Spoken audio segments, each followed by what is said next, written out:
ALT 322, African American Literature, Lecture 7, The Great Depression.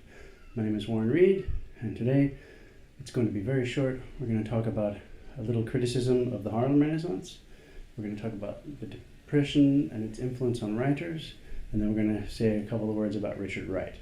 First, a little criticism of the Harlem Renaissance.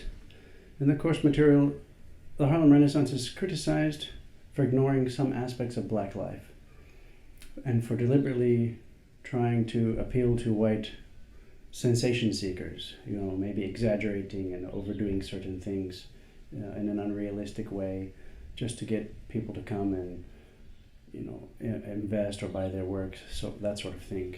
It takes away the authenticity of the work, and also for romanticizing the life of poor blacks. Sometimes they want to raise them up in a certain way, but also it tends to take away also a certain amount of realism from the struggles that they were going through. Finally, it's criticized for not addressing issues of the day, such as the terrorism of the Ku Klux Klan and the violence it inflicted against blacks, physical and psychological violence, as well as it didn't pay any attention to the rise of black nationalism or Marcus Garvey and his Back to Africa movement. The Depression had its influence in the rise of the Communist Party and blacks' involvement with the Communist Party, and you might wonder how that could happen. Well, in socialist kind of countries, it's not really such a surprise. The Communist Party attracted blacks because communism sought to help the exploited underclass, the exploited workers, no matter what color they were, and it seemed to address their issues exactly. Also, Marxism appealed to black intellectuals because it also seemed to describe their situation as they understood it, and it exposed blacks to a different kind of white people. However, of course, it was also difficult to trust them completely. Another influence was the rise of black nationalism. There were many leaders springing up around the country, although they tended to appeal to poor people, and also they were not very organized. Richard Wright was born in 1908. He was the son of a sharecropper, and that's a really poor kind of farmer, just practically like subsistence farming. His first novel, Native Son, was published in 1940, and it was a big success.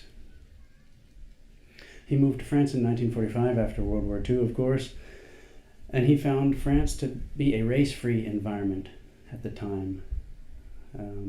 A look at France today might find a different situation. But anyway, as we've said before, things do change, not always for the better. His works cover the major themes of 20th century black writers, such as Southern life, the migration to the cities, the growth of the black poor class, interracial love, the black church, and the new nationalism. More than writers before him, Wright used these themes to explore the awakening self-consciousness and identity of African Americans. He grew up poor and in fear in the South. He saw that all those nice principles upon which America was founded, they didn't apply to blacks. And so for him, he couldn't find an identity in American society. White oppression forced a certain submissive behavior on blacks called Jim Crow wisdom, as you may have read. That they couldn't just be themselves, they had to behave one way among black people and another way, kowtowing, oh yes sir, yes sir. This kind of behavior among white people, because white people oppressed them to such an extent that they were in fear, especially in the South. If they said the wrong thing, they could even get hanged. It was really a terrible way to live. And so in some ways they were helpless and hopeless. And behaving that way also increased that sense. As you've seen with other writers, standing up and fighting back is a way of getting some sense of one's power and self-worth. It was dehumanizing, this existence, and it also destroyed one's identity. Because he himself lived this way, Wright concentrated on writing about that way of life. and he sought in his writings justice and equality for all. However, he didn't believe it could happen in American society at that time. So we've talked about some criticisms of the Harlem Renaissance, the influence of the Depression, and also we talked a little bit about Richard Wright. Now, the Great Depression,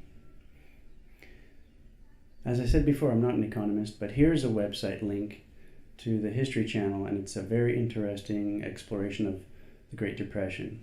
And I highly recommend it if you want to know a bit more, and if you don't feel like reading Wikipedia, you want to have a little more edutainment, as it's called. Yeah. My name is Warren Reed. This was Lecture 7 on the Great Depression. Stay tuned for Lecture 8, where we get into Richard Wright. I got to leave my baby, but she treats me so unkind.